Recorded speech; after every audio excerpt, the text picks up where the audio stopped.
Сіз ер кісі болғанымен сіз ағаш емессіз. Сен әдемісің, сен мені қоздырып тұрсың. Кім бірінші кетсе, сол подкаблучник. Жоқ дей алмау, әкеше, туысқан, сол суықтық, ұрыс керіс, реніш ары қарай ажырасуға алып баруы мүмкін. Ер кісілер өзінің сексуалды сауаттылығын арттыру комплексі бар. Әрбір адам көтере алатын жүк алу керек. Қанша бала тәрбиелей аласың, қанша баланы жетілдіре аласың. Өзімде, мен еркекпін ғой, мен шешуім керек, мен шешем.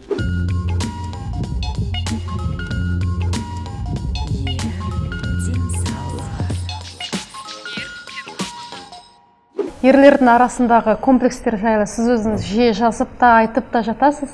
Сол комплекстердің әрқайсына тоқталып өтсең, жалпы ерлерді қандай комплекстер мазалайды, қандай комплекстер бар? Ең бірінші, ең былай кең таралған комплекстердің біреуі ол әйеліне сезімдерін білдіре алмау.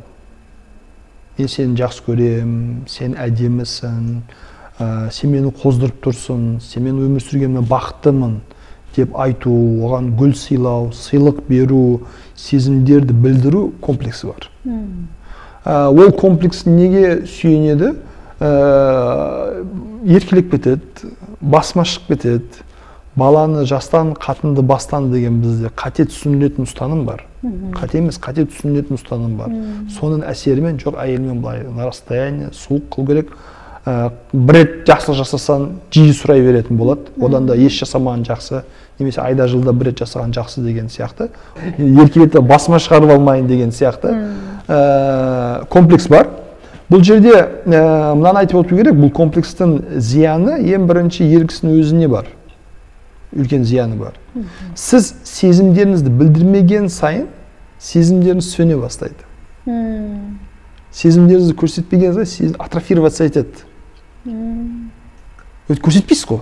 Ішіңізде кеп тұр, көрсетпейсіз, кеп тұр, көрсетпейсіз. Баса бересіз, баса бересіз, баса бересіз. Ал психика үшін бұл стресс. Бір сезім оянды, ол бір сыртқа шықпаса, көрінбесе, бір іс-әрекетке апармаса, оны қайта-қайта баса беру психика үшін бір стресс. Белгілі бір уақыттан кейін біздің миымыз ондай сезімдерді блокировать ете бастайды. И біз шынымен жақсы көрмей кетеміз. Шынымен жақсы көре алмай кетеміз. Шынымен жақсы көру не ол? Қош балалық кезден болатын нәрсе. Қош жас кезде өтті ол. Біз одан шықтық. Бұның барлығы сол сезімдерін басып, өлтіріп, атрофироваться етіп, сезе алмай қалған адамдардың сөзі. Әйтпесе біз адам болған сайын, тірі болған сайын, жанымыз болған сайын біз терең қартайғанға дейін адам жақсы көре алады, махаббат сезім сене алады, өте күшті берік бір-біріне сүйіспеншілік көрсете алады. Сол үшін ер кісілерге сондай бір не бар, бұның кемшілігі бар, зияны бар. Менде мысалы бір клиенттерім болған, біз олармен жұмыс істедік, қарым-қатынаста проблема 5 жыл өмір тұрғандар 5 жыл болды. Сөйтіп қарым-қатынас жиі ұрсады, ренжіседі, араларында белгілі бір суықтық бар. Сөйтіп сонымен жұмыс істеп жатырмыз, күйеумен бөлек, әйелмен бөлек, кейбір сеанстарды бірге өткіземіз, енді методологияға сай. Сөйтіп екісімен бір сөйлескен кезде тапсырма бердік. Үйіңізге барып, әйеліңізге мен сені жақсы көрем деп айтасыз. Окей, жақсы. Вроде простое задание. Кетті, бір аптадан кейін мен жасай алмадым дейді. 2-3 рет тырыстым, как бы намерился, там, и гүлімді даже алдым, бердім, но айта алмадым дейді. Неге? Білмеймін, сол айта алмадым. Сөйтіп зерттеп, сөйлесіп, оказывается, ол кісінің бала кезінен травмасы бар, оған әке шешесі ешқашан мен сені жақсы көрем деп айтпаған екен. Именно бұл индивидуально, мысалы, условно, мақсат десек, мақсат, бала, мен сені жақсы көрем. Іс-әрекеттермен сені асырап жатыр, бағып жатыр, киіндіріп жатыр, жағдайыңды жасап жатыр, оқытып жатыр. Бұның барлығын сіз мені жақсы көреді, сол үшін істеп жатыр деп қабылдайсыз да. Бірақ нақты сөзбен ондай сөз естімеген. Естімегеннен кейін айтпаған. Айтпай, сезімдер басыла бастаған, психологқа дәл уақытында келген негізі. Сөйтіп біз сонымен жұмыс істеп, ақыр соңында әйеліне соны айта алатындай деңгейге келтірдік, жасатқыздық, шығартқыздық. Егер солай қалып қойғанда, сол суықтық, ұрыс керіс, реніш ары қарай ажырасуға алып баруы мүмкін. Алыстай беретін еді. Сол үшін ең бірінші комплекс сол, сезімдерді көрсете алмау, ер кісілер одан қорықпау керек. Сіз ер кісі болғанымен сіз ағаш емессіз, зат емессіз, адамсыз. сезімдерді көрсете алу керек, сездіре алу керек. Сол кезде ол сезімдер арта береді, және соның былай айтқан кезде жақсы оң нәтижесін өзіңіз де көресіз ғой. Әйелге жақсы көрем деген сайын әйел сізге ашыла береді, ол да сізді жақсы көретін болады. Балаларыңызға жақсы көрем деген сайын балалар өзіне сенімді өседі, эмоционалдық тұрғыда более стабильный болады, мысалға ата-анасынан сүйіспеншілік жиі еститін балаларда. Осы тұрғыда бұл бірінші комплекс. Екінші комплекс бұл әке-шеше туысқан комплексі бар. Олар не дейді, олар қалай қарайды, оларға жоқ дей алмайды, мысалға. Біліп тұрып әйелін ренжітуі мүмкін, біліп тұрып баласын ренжітуі мүмкін, біліп тұрып туысқандары, достары үшін, айналасы, қоршаған ортасы үшін отбасына зиян келтіруі мүмкін. Yani бұл жерде отбасын бір екінші, үшінші, бесінші планға қою комплексі бар. Мысалға достарымен түнгі сағат 1-2-ге дейін жүреді, үйге кеткісі келеді, кете алмайды. Уже қызық емес, уже делать нечего, просто былай кім бірінші кетсе сол подкаблучник. Отырады сөйтіп бәрі там шай ішіп, там білмеймін, пиво ішіп, там карта ойнап. Әңгіменсіз негізі барлығы кеткісі келеді. Шаршады ғой адам, түнгі сағат 1 болды, 2 болды, ертең жұмыс деген сияқты. Үйде барған кезде әйелім миын шіртетін, барлығы біледі, сөз еститінін барлығы. Бірақ жоқ, мен достарымды қалдырмауым керек, до конца тұруым керек, жүруім керек, мысалы комплекс. Мысалға бір комната квартирада тұрады, күйеуі мен әйелі 3 баласы бар. Сөйтіп бір туысқаны келеді ауылдан, туысқан үйіне алып келеді. Неге? Қалай бір туысқаным қалаға келді, мен оны үйге кіргізбеймін. Үйге алып келуім керек, болмайды. Туысқандар не дейді? Ауылдағылармен сөйлеспей қояды, әке-шешем маған ренжіп қалады, мысалға. Бір туысқан үшін өз отбасын, бала шағасын былай айтқан кезде пида етуге дайын. Олармен жертвовать етуге дайын. Бұл дұрыс емес. Өз отбасы деген кезде ең бірінші күйеу, әйел, бала болады. Міне отбасы. Үлкен отбасы деген кезде ата, әже, туысқандар, нағашылар, жақындар кете береді. Қоғам, одан кейін мемлекет, сөйтіп үлкен. Мемлекет үлкен отбасы, кіші мемлекет дейді. Яғни қарым-қатынаста өте үлкен корреляциялар бар. Осы тұрғыдан сіз отбасыңызды бірінші орынға қоя алу. Жақсы, қалаға келдіңіз, қош келдіңіз, қалай сізге көмекші боламын? Білесің, бір комната квартирам бар, сен барсың, әйелім бар, 3 балам бар, ол кісіні қайда жатқызасың?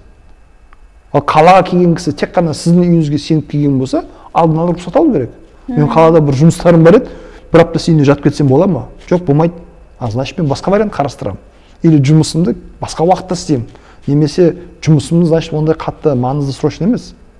Қазір өте қолжетімді нелер бар, гостиницалар бар, қонақ үйлер бар, хостел бар, 1000 теңге, 2000 теңге спокойно тура үйдегі сияқты бір төсек береді.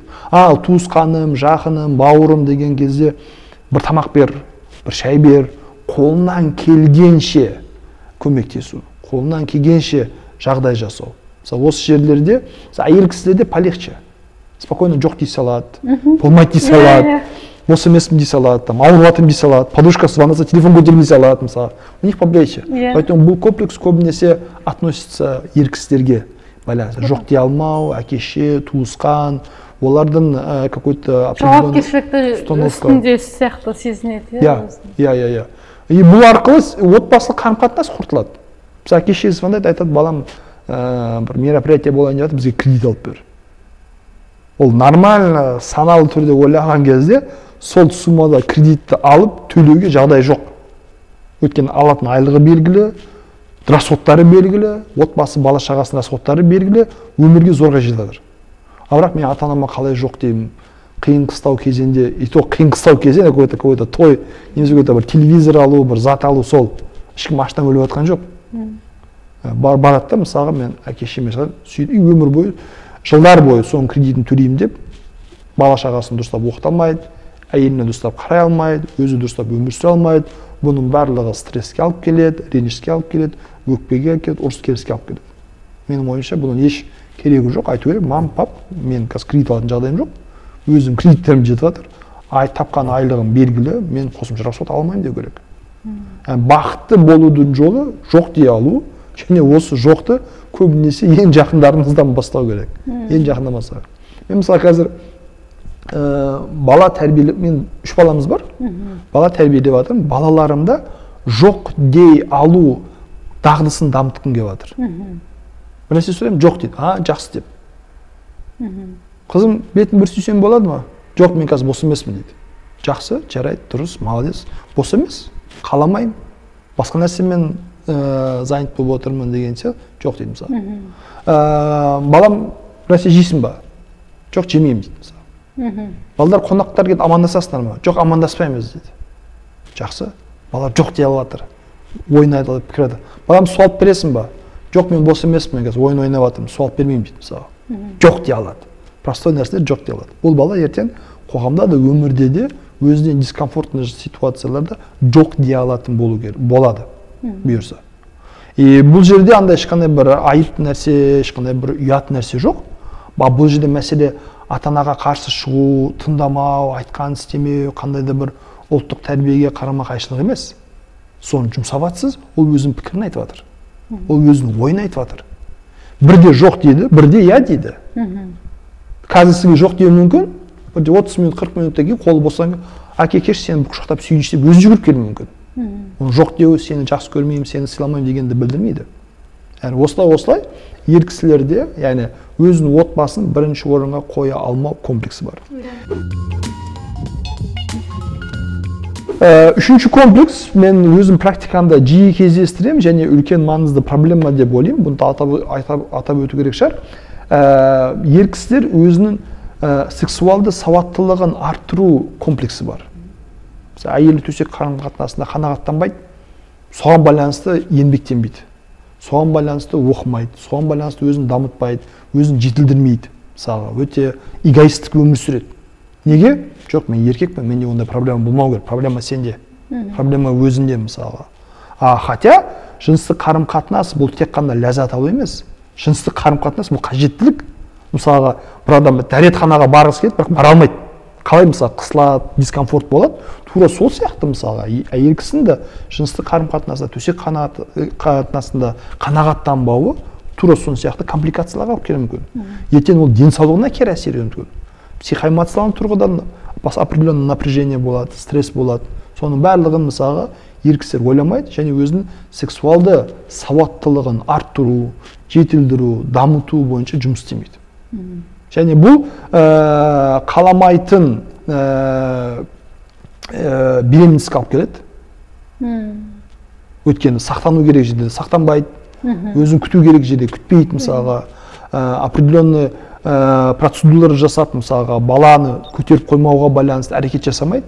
Әр ата-ана, әрбір адам көтере алатын жүк алу керек. Қанша бала тәрбиелей аласың, қанша баланы жетілдіре аласың, қанша баланы асырап өсіріп қоғамға пайдалы азамат ретінде, азаматша ретінде тапсыра аласың.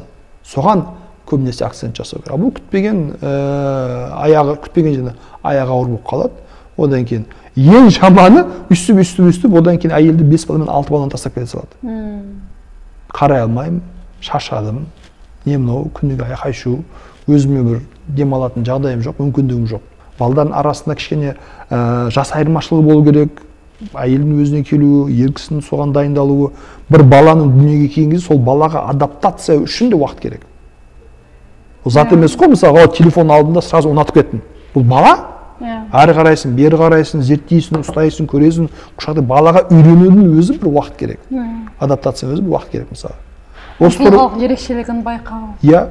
Осы тұрғыдан мен айтар едім, ер кісідегі үшінші маңызды комплекс бұл өзінің сексуалдық сауаттылығын арттырмау, арттырудан қысылу, ұялу, осы тұрғыдан өзін дамытпау деп айтар едім.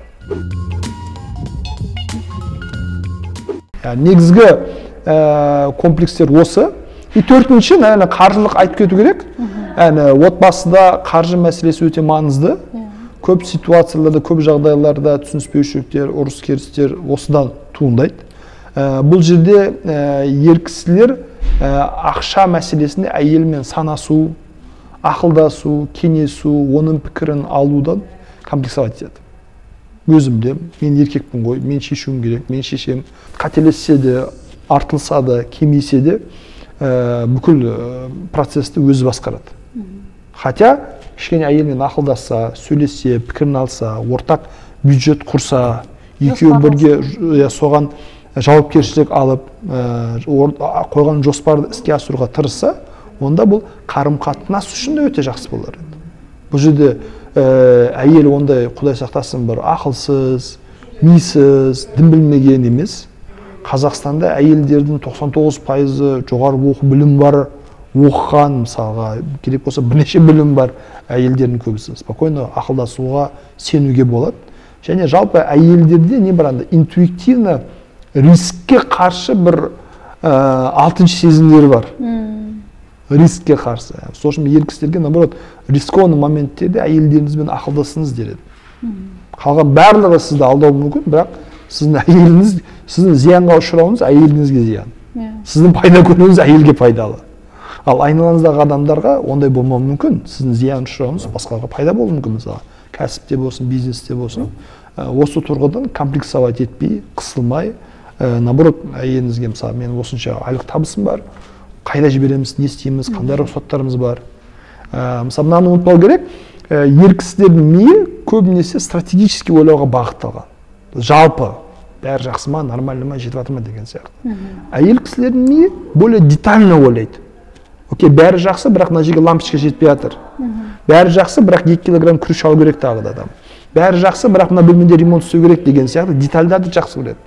Осы тұрғыда отбасылық бюджетті, сол детальдарды упускать етпеу үшін, дұрыс ақшаны салу үшін, ақшаны дұрыс жеткізу үшін міндетті түрде ерлі-зайыпты бір-бірімен ақылдасып кеңесу керек.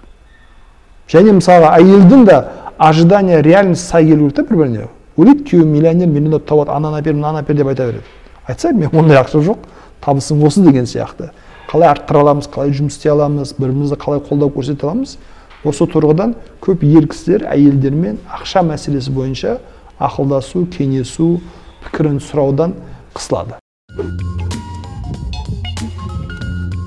Сізді мазалайтын кез келген сұрақты пікірге жазып, маманнан дұрыс әрі толыққанды жауап ала аласыз. Ер денсаулығы жобасы сіздер үшін пайдалы әрі маңызды екеніне сенеміз. Сіздерден кері байланыс күтеміз. Каналға жазылыңыздар, лайк басыңыздар және де пікір қалдырыңыздар.